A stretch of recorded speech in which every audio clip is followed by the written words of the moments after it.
여러분 안녕하십니까? 이번 시간에는 전통놀이와 공공민俗학이라는 제목하에 다음 세 가지 정도를 한번 살펴보려고 합니다.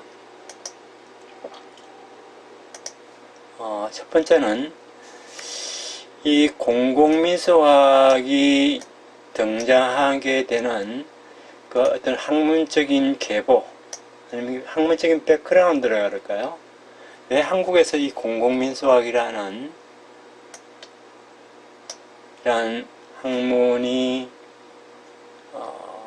논의의 대상이 되고 최근에 이와 관련한 논문들이 쏟아지게 되는지, 그 뒷배경에 대해서 여러분들이 조금 이해할 필요가 있을 것 같아서 준비를 해봤습니다.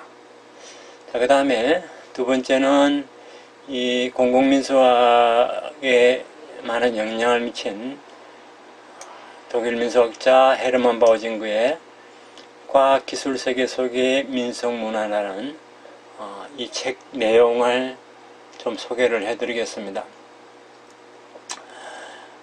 이 책 내용을 여러분들이 이해를 하시게 되면은 그 연장선에서 이 공공민俗학이 논의되고 있다는 것을 이해할 수 있을 것 같습니다.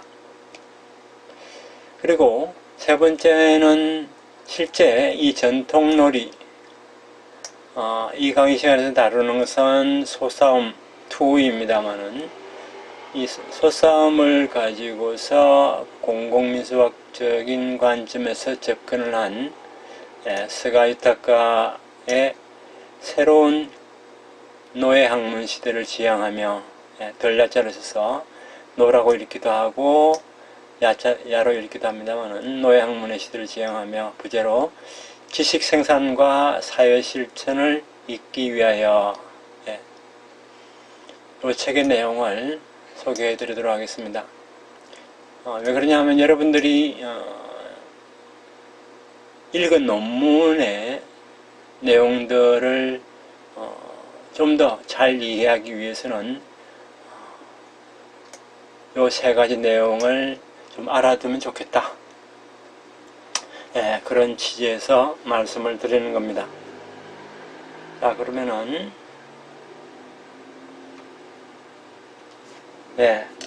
지금 이 슬라이드에 다양한 인물들의 사진이 나옵니다.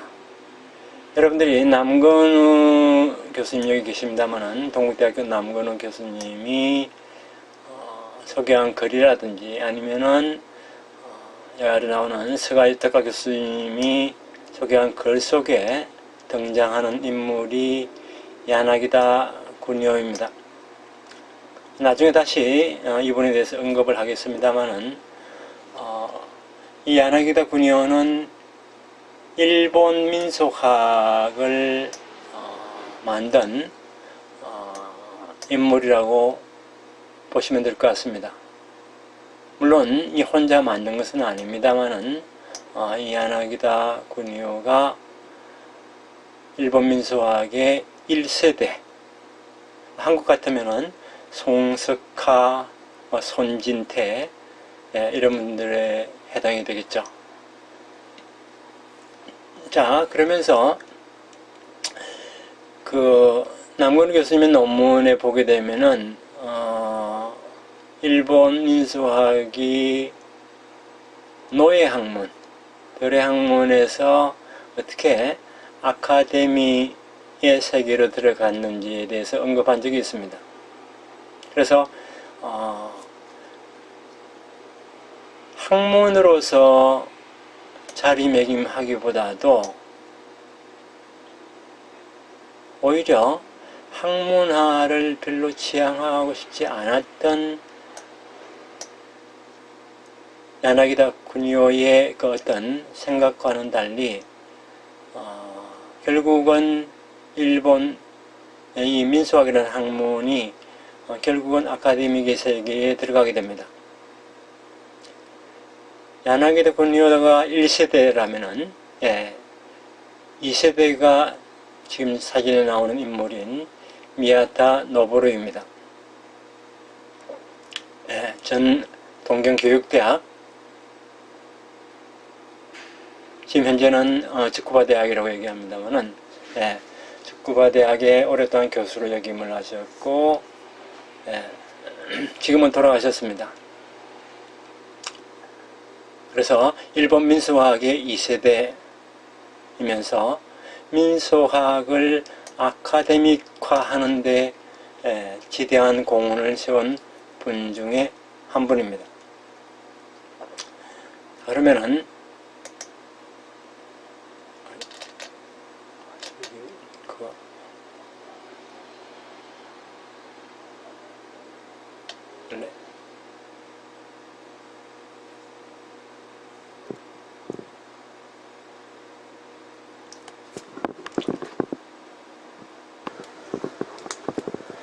이 미야타 노보루를 이제 제가 왜 소개를 해드리냐 하면은,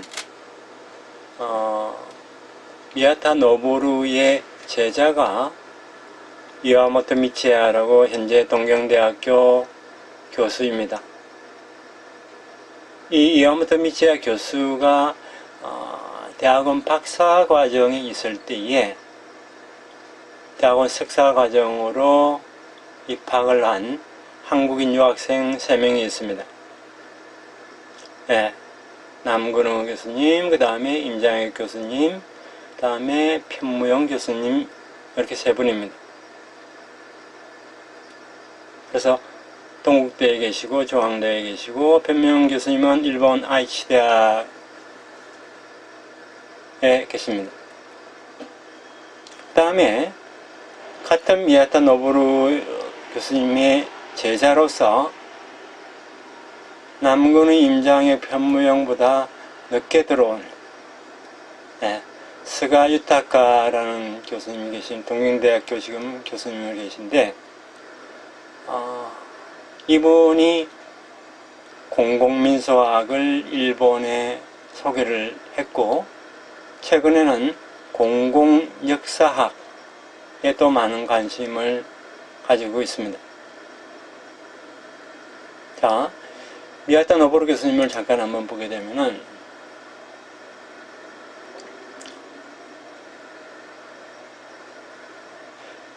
이 일본 민소학이 아카데믹화 하는 데 있어서 2세대, 아카데믹화 하는 데 1세대죠. 민소학이 2세대입니다만은, 지금은 돌아가셨습니다. 1936년에 태어나서 2000년에 돌아가셨는데, 츠쿠바 대학의 명예교수였고, 원래 일본 민소학회 회장도 역임하셨고, 다음에 엄청나게 많은 1960년에 동경교육대학 문학부를 졸업하고 있죠. 그러면서 주로 뭐 미크로 신앙이라든지 아니면은 도시민소화를 제청한 대표적인 인물입니다.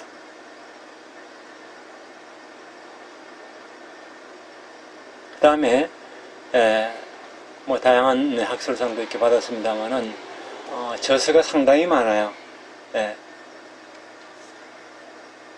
지금 여기 보시는 살아있는 신앙, 미크로 신앙의 연구, 근세에 유행한 신들이라든지, 다음에 일본 민소학이라든지, 단행본 혼자 이렇게 내신 단행본도 이렇게 많고요. 그 다음에 공저도 이렇게 많이 있습니다. 그래서 어떻게 보면은 이 츠쿠바 대학의 미야타 노보루 교수님은 당시에 일본 민소학 2세대로서 가장 앞선 연구를 하고 계셨던 것이죠. 그래서 이제 많은 학생들이 이 미야타 노보루 교수님 밑으로 들어가서 공부를 하게 됩니다. 그 중에 한 분이 이제 동경대학교 교수인 이와모토 미치야 교수님이신데, 이분은 잠깐 한번 볼까요? 지금 위키피디아에 많은 정보가 올라와 있지 않습니다만은, 1985년에 스쿠바 대학 역사인류학 연구 박사과정을 이제 대학을 했습니다. 그리고 이제 스스로는 최근에 도시민수화로의 초대라든지 아니면 현대민속지의 뭐 지평이라든지 주로 이제 도시인들의 어떤 삶을 민수학적으로 접근한 그런 글들이 많습니다. 그 다음에 뭐 고향의 자원화와 민수학이라는 그런 편지가 있고요.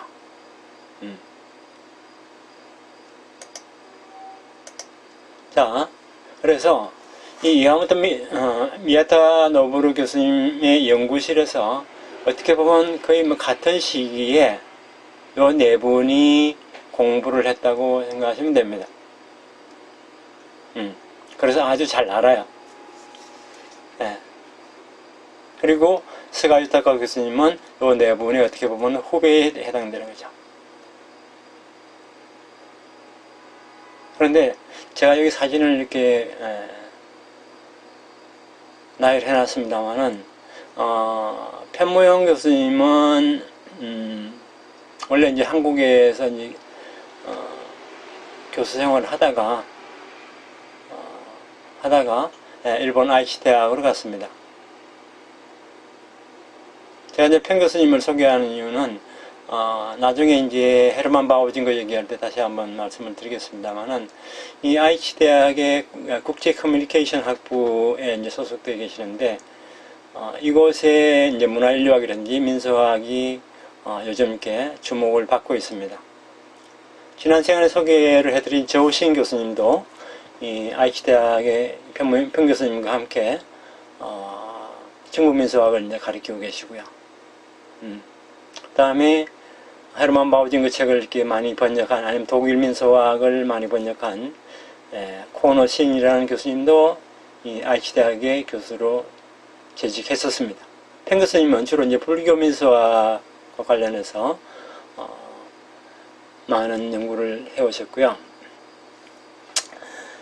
또 하나 특징적인 게 뭐냐면은 이건 제가 좀 말씀을 드리기가 조금 조심스럽습니다만은 이와모토 미치야 교수님이나 아니면 남근호 교수님은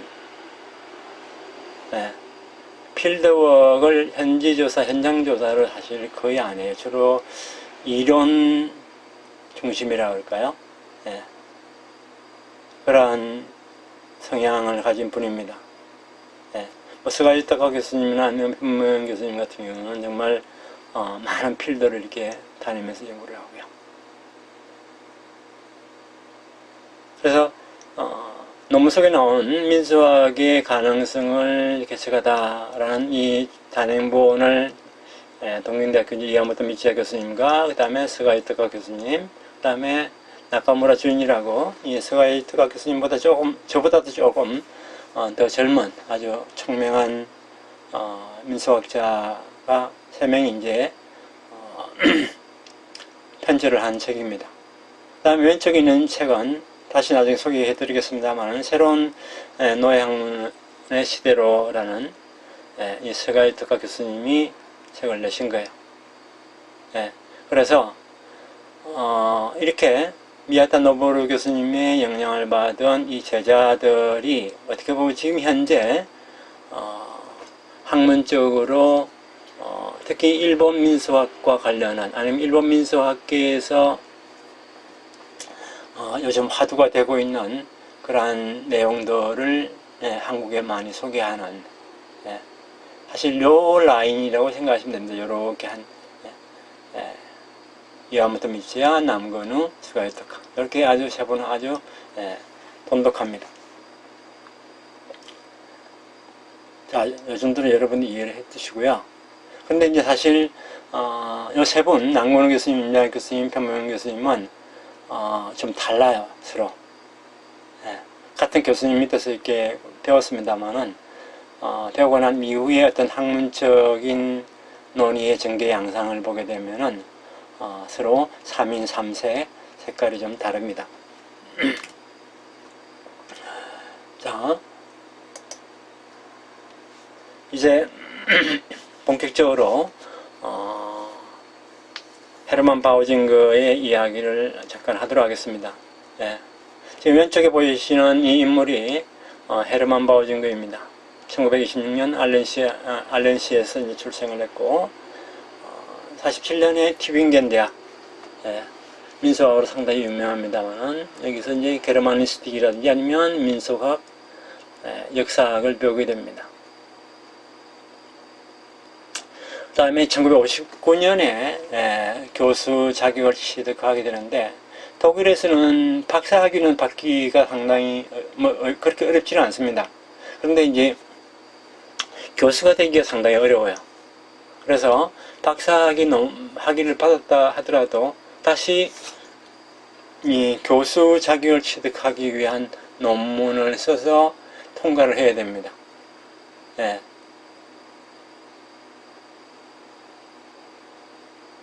그러한 어려운 점이 있습니다. 그래서 60년에 티빙겐 대학 민속학 교수로 이제 부임을 하게 되고, 중요한 것은 67년부터 83년까지, 상당히 장기간입니다만은 독일 민속학회지 편집위원장을 맡았습니다. 어떻게 보면은 독일 민속학의 어떤 학문적인 방향성이라 할까요? 어떤 지향점을 바꾸는 데 있어서 하나의 어떤 키맨의 역할을 했다고 할 수가 있겠다. 그죠? 더군다나 77년부터 83년까지는 회장까지 역임을 했습니다. 그죠? 학문적으로 아주 막강한 파워를 가지고 계시는 분입니다. 자, 그 다음에 폴클로리스무스입니다만은, 사실, 이,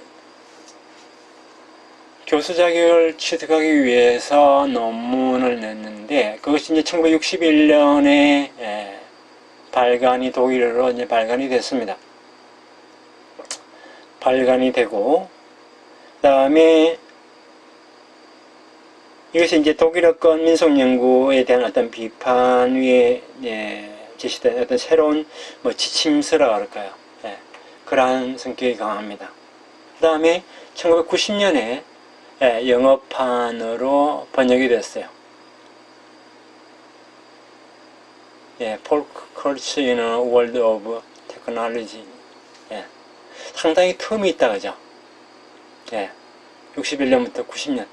이 아주 유명한 책이 왜 영어권에서는 1990년, 미국에는 왜 90년에 발간이 됐을까? 이게 사실 우리 여러분들이 읽었던 논문에 등장하는 이 공공민속학과 그 다음에 강단민속학, 낭만은 교수님의 표현을 빌리자면은 강단민속학의 그 어떤 합의점을 찾지 못하는 과정에서 사실 별로 주목을 못 받았다든지 나중에 얘기하는 리차드 도슨의 페이클로어, 특히 강단민속학을 강조했던 리차드 도슨의 영향인지도 모르겠습니다. 그래서 상당히 약 한 30년 정도 늦게 발간이 됐고요.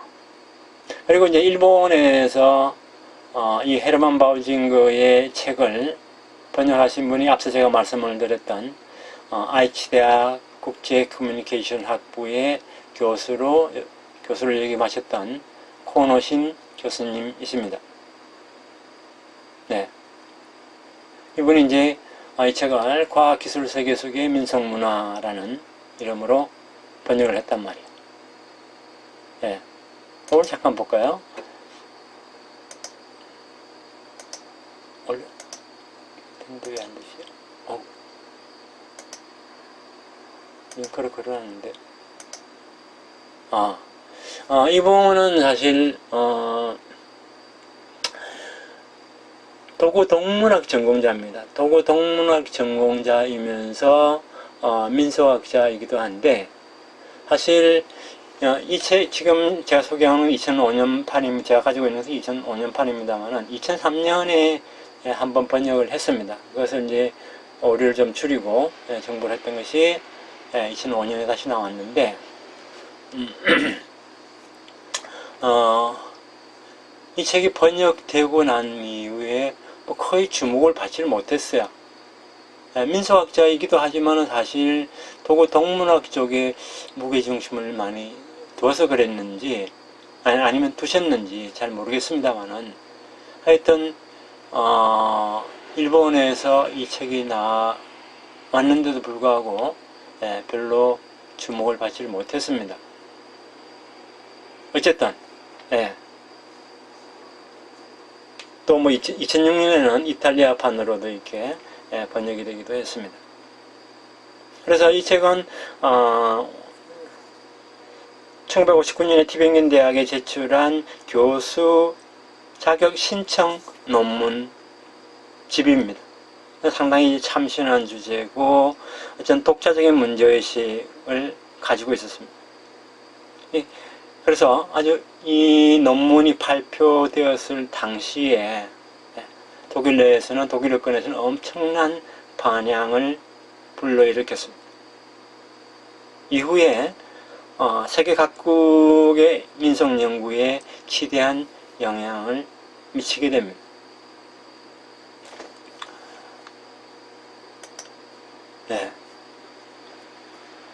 그래서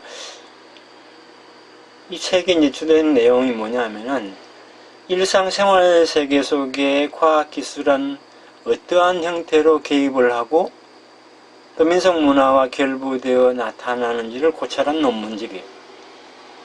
그래서 기존의 농촌 사회에서 민속문화를 이렇게 잔존물로 포착을 해왔다면, 다루어왔다면 그것이 아니라 그냥 잔존물로만 볼 것이 아니라 민속학이 현대사회를 포착하기 위해서는 우리가 연구자들이 어떠한 스탠스에 서면 좋은가라는 그런 문제에 대해서 한번 고찰을 한 겁니다.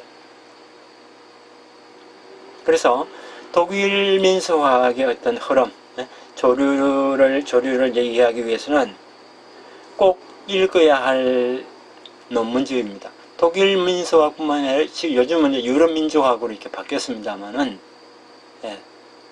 독일어권뿐만이 아니라 유럽에서 이 민속학의 흐름, 아니면 민족학의 흐름, 아니면 유럽 문화학의 흐름을 이해하기 위해서는 꼭 읽어야 합니다. 그리고 특히 하나의 키워드인 이 폴클로리스무스라는 이 개념은 사실 오늘날까지도 통용되는 그런 논점을 많이 제기하고 있는 그런 책입니다.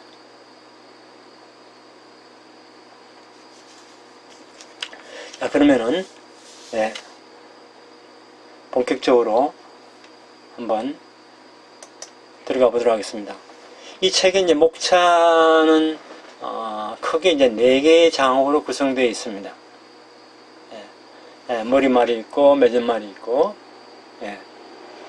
1장에는 자연스러운 생활 세계로서의 과학기술 세계, 2장은 공간의 팽창, 그 다음에 3장은 시간의 팽창, 그 다음에 4장은 사회의 팽창입니다.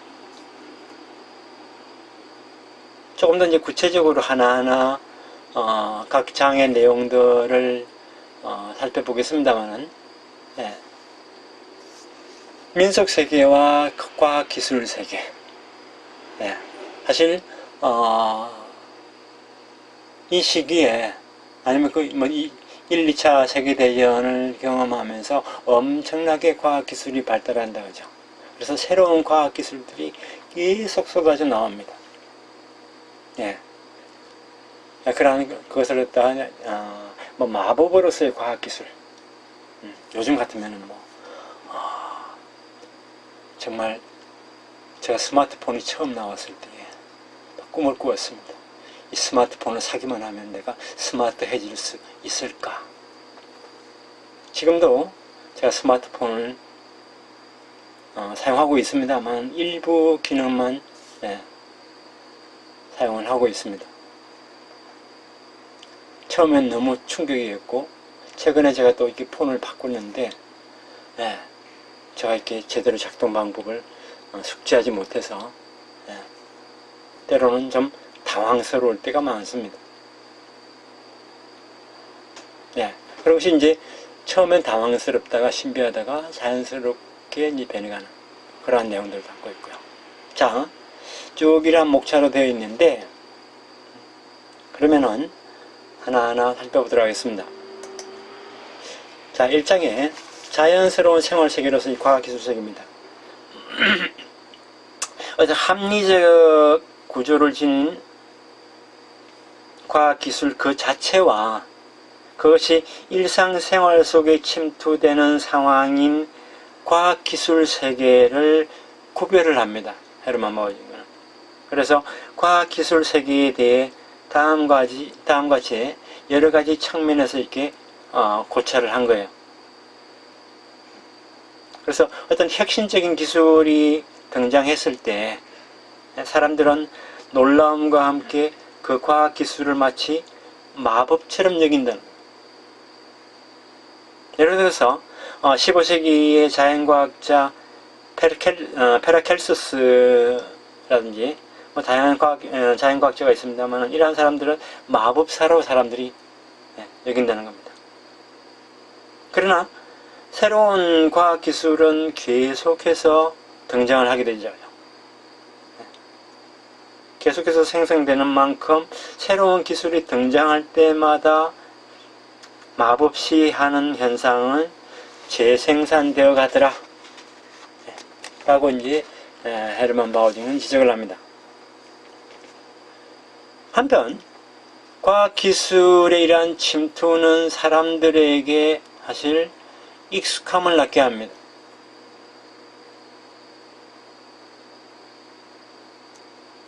처음 제가 폴드폰을 쓰다가 이 스마트폰을 바꾸고 스마트폰도 지금 2G, 3G, 4G, 지금 5G까지 나왔잖아요. 그죠? 그래서 이러한 과학기술이 침투는 사람들에게 점차 익숙함을 낳게 하고 어떤 기술기기가 도구로서 생활에 익숙해지면서 당연한 존재가 되었을 때 여러분들이 스마트폰을 손에서 뗄래야 뗄 수 없는 그런 당연한 존재가 되었을 때 과학기술은 아니면 지금 IT 기술은 자연스러운 것으로서 받아들여지지만은 이 헤르만 바우징은 자동차의 어떤 의인화에 나타나는 것 같은 언어 표현의 어떤 변화 등으로 그것이 나타나더라. 그래서 당연한 것의 존재라고는 하지만은 그러나 기술기기는 완벽한 것이 아니기 때문에 고장으로 인해서 제어 불가능한 아니면 통제 불가능한 것이 되었을 때 등 사람의 어떤 행동에는 마술적인 사고가 환기되거나 아니면 마음의 어떤 심층 부분 아니면 마음 깊숙한 곳으로 되돌아가기도 합니다. 그래서 자동차가 고장났을 때 기도하기 시작하는 사람의 일화 등을 여기서 들고 있습니다만은 이것을 저자는 과학기술 세계 속에 점재하는 민속문화의 표출이다 라고 본 것이죠. 그래서 헤르만 바우징은 심리학 용어인 태행이라는 용어를 가지고서 쭉 이제 설명을 해 나가게 됩니다. 두 번째 장은 공간의 팽창입니다.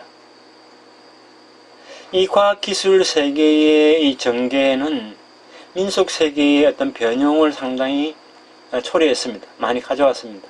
변화를 불러일으켰습니다. 그래서 이 2장 이하 공간의 팽창, 시간의 팽창, 사회의 팽창 이렇게 쭉 전개가 됩니다만은 과거 기능해왔던 어떤 공간적, 시간적, 어떤 사회적 각 지평의 붕괴 과정을 추적함으로써 민속문화의 현대적 존재 방법을 탐색을 하고 있습니다. 먼저 공간의 팽창에서 여기서 말하는 공간의 팽창이란 예를 들어서 철도가 생깁니다. 그래서 이 교통수단의 발달로 인해서 엄청나게 공간적으로 팽창을 하게 됩니다. 그 다음에 미디어의 발달, 예.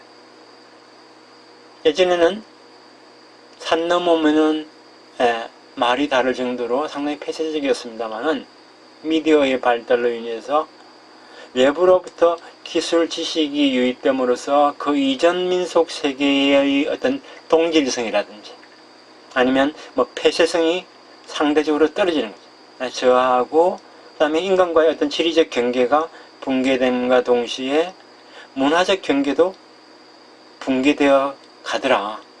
네, 그런 일련의 과정을 꼼꼼히 살펴봅니다. 그래서 공간의 팽창은 인간 마을 간 교류만의 이야기가 아니라 에그조티즘, 여기서 말하면 이국취향, 예? 예. 이 에그조티즘을 동수부 안에서 전혀 보지도 알지도 못하는 먼 지역에 대한 관심을 자극하더라는 거예요. 예. 이것이 공간의 팽창입니다. 자, 그 다음에 이 3장에서는 시간의 팽창입니다. 예.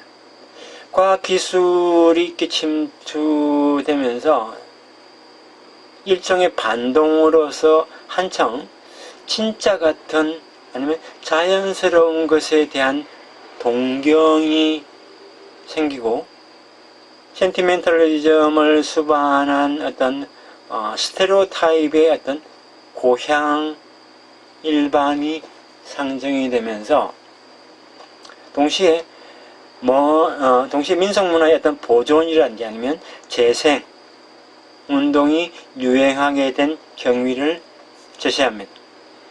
예를 들어서 민속 의상이라든지 아니면 독일의 민요를 보존한다든지 아니면 재생한다든지 그리고 또 농촌 아니면 민속문화에 대한 어떤 낭만주의가 작용을 하게 됩니다.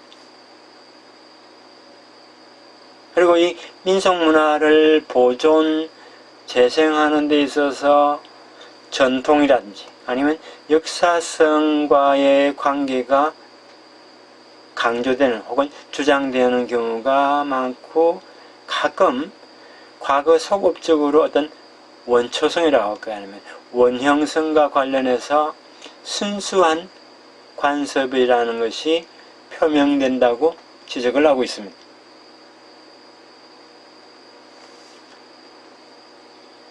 자, 그 다음에 사회의 팽창입니다. 제4장의 사회의 팽창을 다루는데 신분사회의 어떤 변화, 변형과 붕괴 과정을 이 버나드 쇼의 드라마 피그말리온에서 언어 문제 등을 소재로 고찰을 하고 있습니다. 그래서 과학기술의 영향으로 인해 기존의 어떤 사회적 지평, 즉 신분사회가 붕괴한 것은 교양의 민주화를 가져다 주었다고 합니다.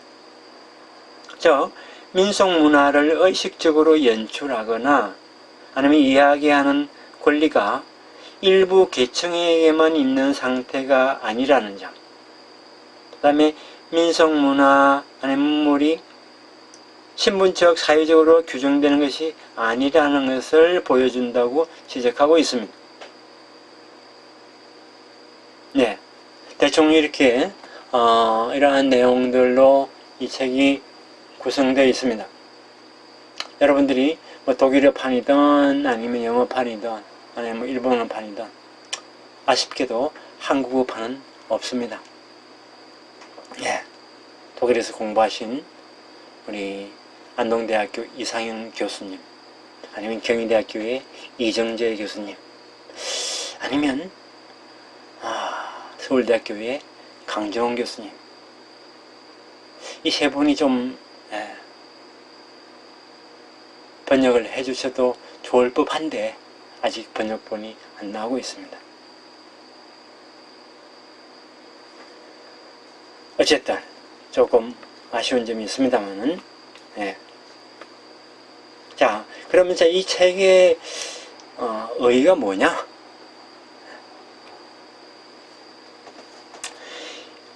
그것을 한번 잠깐 살펴보도록 하겠습니다. 현대 민속문화의 어떤 변화의 법칙을 총체적으로 홀리스틱하게 파악하려고 모색해 왔다는 점인데, 그 과정에서 과학기술의 세계와 민속세계를 이항대립적으로 다룬 점을 이제 비판을 하면서 민속문화의 변화 과정을 민속학은 적극적으로 추구해야 한다고 주장을 합니다. 과학기술 세계의 어떤 이 거물망이라고 하는 것은 이미 일상생활에 침투해 있는 상황을 앞에 두고 어떤 사고정지라든지, 사고정지에 빠지는 것 같은 과거의 어떤 잔존 연구의 돌파구를 찾지 못하고 있던 당시 독일 민속학, 아니 독일어권 민속학에 대한 과감한 도전이었다는 겁니다. 이 민속문화를 전성, 아니 전통의 문맥에 있어만 파악하려고 하는 것에 대해서도 바오징그는 의문을 던집니다. 이 점은 민속학의 어떤 학문적 정의 자체도 뒤흔드는 그런 결과를 가져옵니다. 1947년에 오스트리아 레오폴드 슈미트가 민속학이란 뭐냐 정의를 했을 때에 뭐라고 정의를 했냐면 전성적 질서 속에서의 인간의 삶의 방법을 다루는 학문이다. 네. 자, 그러면 전성적 질서 속에서 앞 세대로부터 이어져 오는 즉 여기에는 어떻게 보면은 이 전성이라든지 아니면 전통, 즉 변함없이 이어져 온다는 그러한 뉘앙스가 깔려 있습니다. 그래서 과연 그것이 맞는가? 우리 다시 한번 생각을 해보자 라고 이야기하는 것이죠. 그 다음에 2장, 3장 등에서 앞서 소개했던, 예로 소개했던 민속의상이라든지 아니면 민속무용이라든지 아니면 민요 등이 하나의 이벤트로서의 appropriation, 전용되는, 아니면 재생되는 과정을 예시를 들면서 오늘날 보이는 어떤 민속문화 중에는 그 어떤 본래의 컨텍스트에서 괴리된 장면으로 이전과는 전혀 다른 의식을 가지고 전성되는 것이 많다는 것을 지적합니다. 오랜 관습도 더 이상 옛날 그대로의 어떤 기능을 지니고 있는 것이 아니라 민속문화를 연속성이라는 시점에서 파악하려는 데에 이의를 제기하고 있는 것입니다. 무슨 말인지 이해가 되겠죠, 그죠? 그러면서 민속의 어떤 활용, 아니면 부활, 아니면 재생이라는 어떤 이러한 문화 현상을 고찰한 바오징거의 지적을 토대로 해서 폴클로리스무스, 폴클로리즘이라고 얘기합니다만은, 이러한 개념을 제시한 사람이 누구냐 하면은 독일 뮌헨 대학의 한스 모저입니다. 그래서 18세기 말부터 제2차 세계대전 기간에 걸쳐서 독일에는 상당히 이렇게 낭만주의가 팽배했습니다.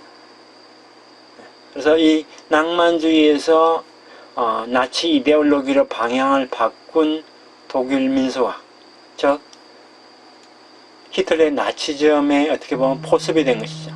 거기에 적극 가담을 한 것입니다.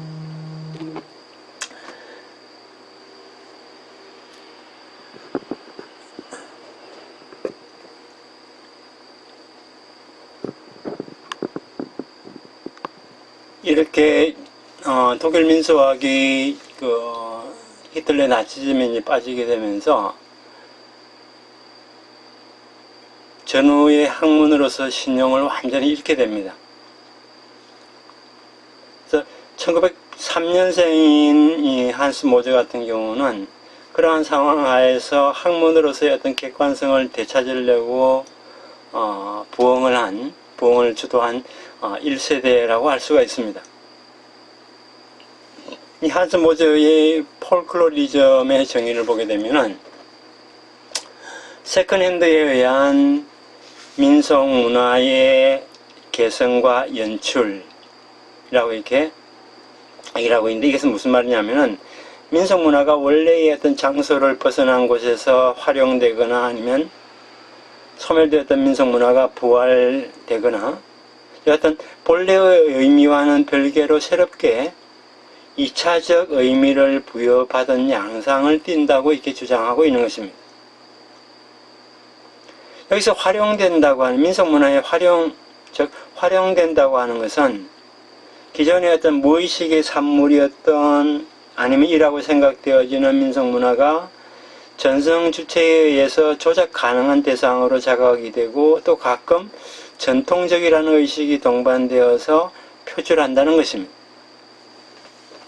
헤르만 바우징거의 책에서 그 구체적 사례는 민속의상, 클럽 등에 의한 민속의상의 보존운동이라든지 아니면 그것을 추대하는 많은 사람들에 의한 민속무용대회라든지 등등이 있습니다만은, 바우징거는 전통적이고자 하는 역사가 지향하는 만큼 본래 이 변화가 많은 아니면 풍부했던 민속의상이 일반적 민속문화 이미지에 합치할 수 있도록 정식화된다고 할까요? 아니면 양식화되고 결과적으로 클럽의 어떤 유니폼에 가까운 것으로 변해가는 모습을 논의하고 있습니다.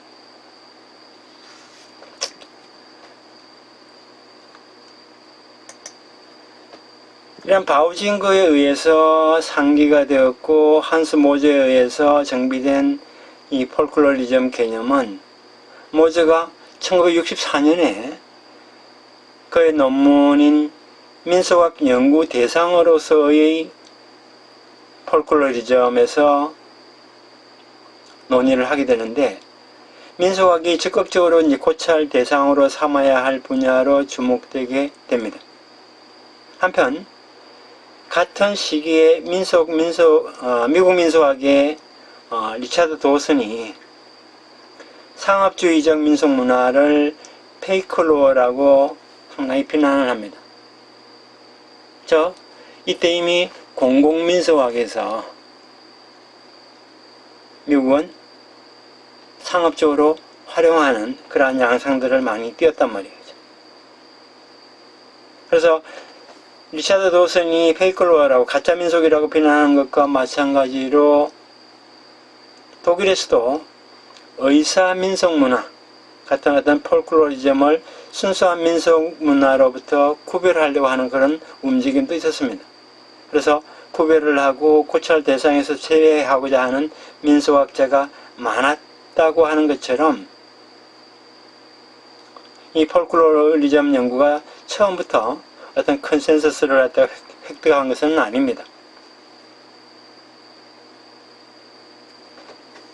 폴클로리즘을 둘러싼 어떤 논의를 명확하게 정리 검토한 논구에 따르면은 그 후 폴클로리즘 개념에서의 어떤 순수한 민속문화는 이 의사적 폴클로리즘이라는 이항 대립도식의 캐스틀린이 주장하는 어떤 의심스러운 부분은 상당히 중요합니다.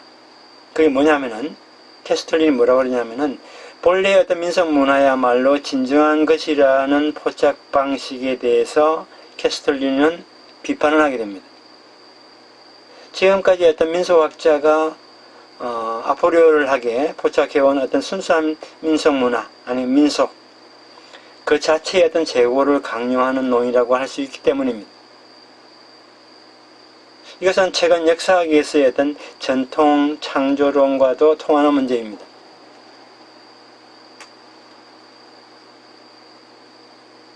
만들어진 전통을 역사학자인 홉스바우이라든지 아니면 테렌스 랑그가 저술한 The Invention of Tradition, 한국어로는 전통의 창출과 조작 아니면 만들어진 전통으로 이렇게 번역이 되어 있습니다만은 이러한 내용과 일맥상통하는 부분이 있습니다. 이러한 폴클로리즘이 이제 한국보다 먼저 일본이 이제 들어가게 됐는데, 현재 일본 각지에서 나타나는 어떤 지역 활성화를 위한 뭐 놀이라든지 축제, 아니면 민속 행사, 부활 이벤트, 뭐 민속 문화를 이용한 어떤 상업 전략, 아니면 관광화 전략 등도 사정의 범주 안에 포함을 시킬 수가 있습니다.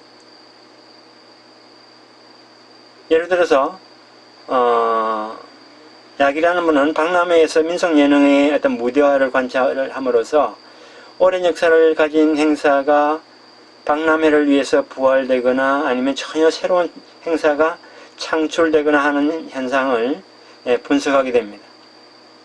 또 앞서 말씀드린 코노신 같은 경우에는 옥산 예능제라는 축제가 있는데, 이것을 통해서 일본 각지의 유명한 민속 행사가 탈맥락화, 탈 컨텍스트화 되어서 공연되는 모습을 소개하기도 했습니다.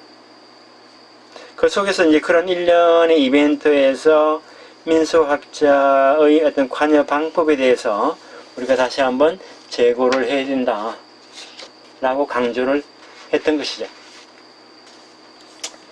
어떤 민속문화가 폴클로리즘으로서 조작 가능한 존재로서 대상화 혹은 객체화하는 데에는 진정성을 주장하기 위해서 전통이나 아니면 어떤 원형성과의 관련이 표명되는 경우가 많습니다.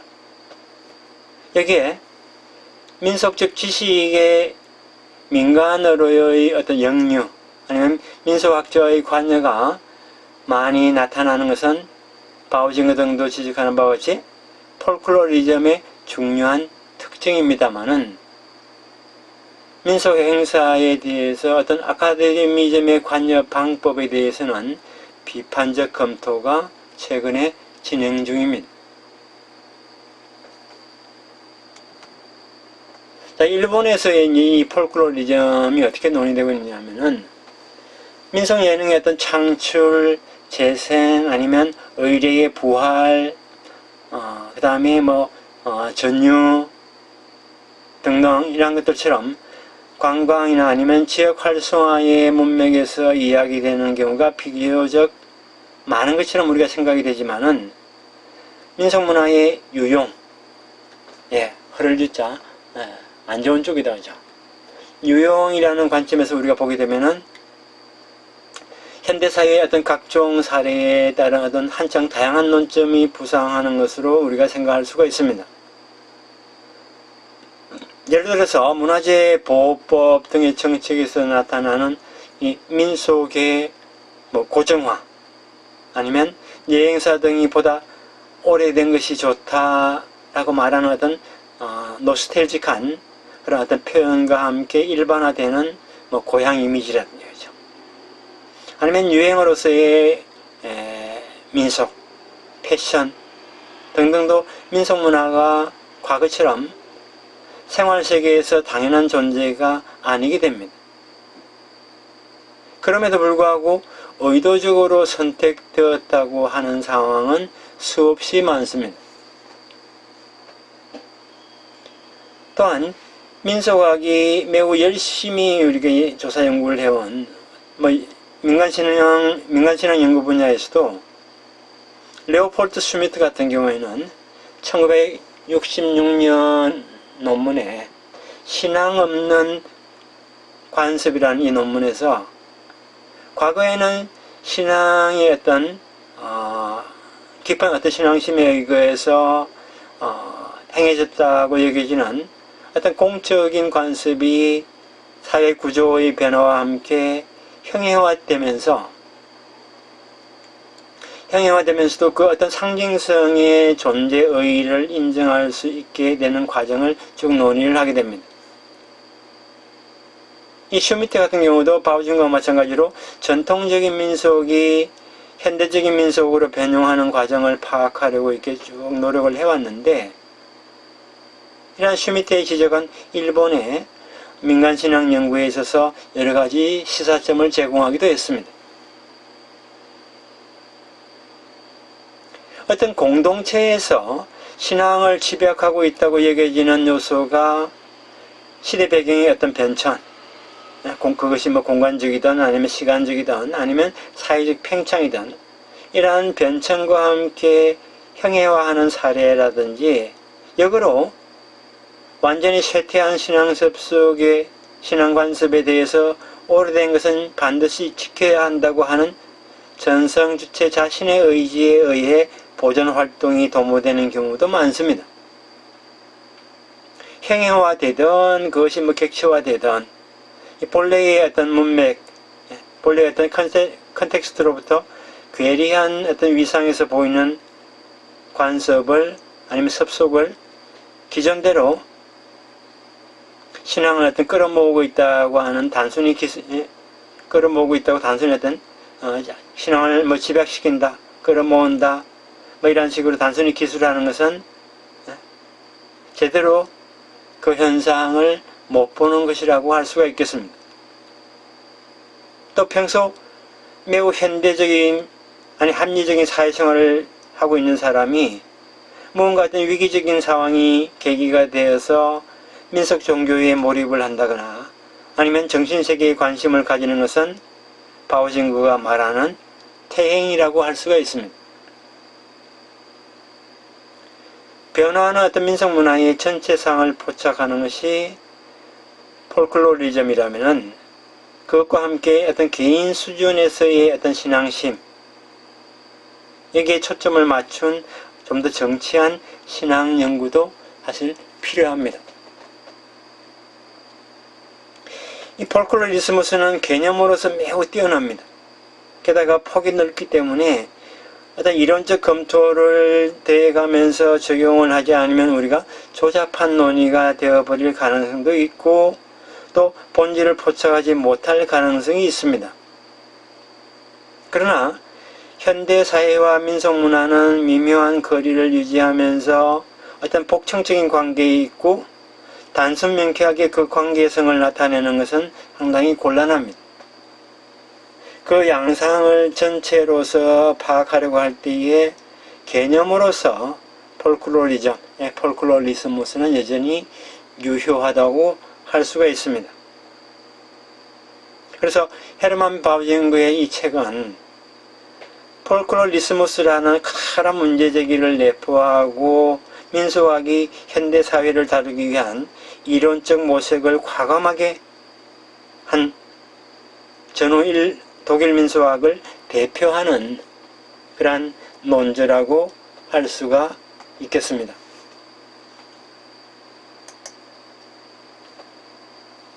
한국에서 이 헤르만 바오징거의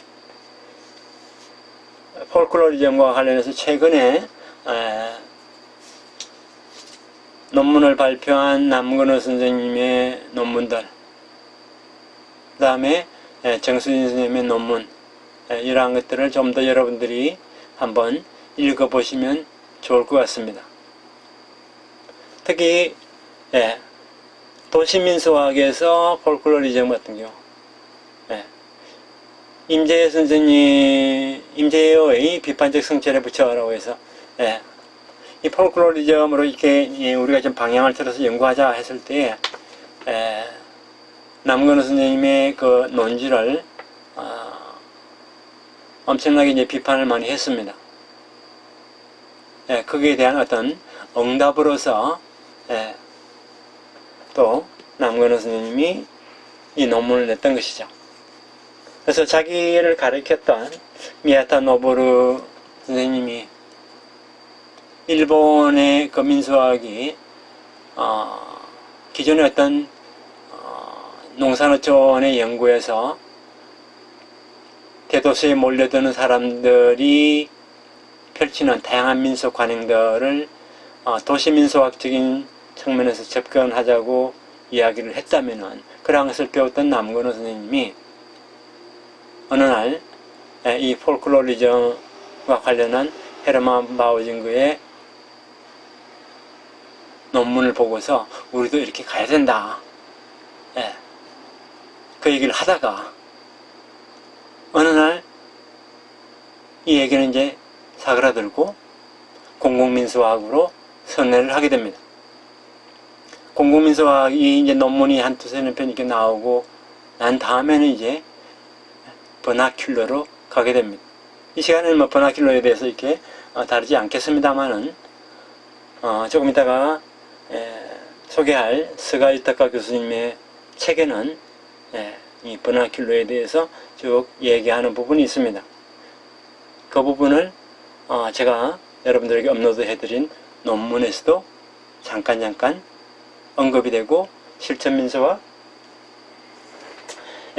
제35회에는 기획 특집으로 이 버나큘러에 대해서 쭉 다양한 선생님들의 논고가 실려 있습니다.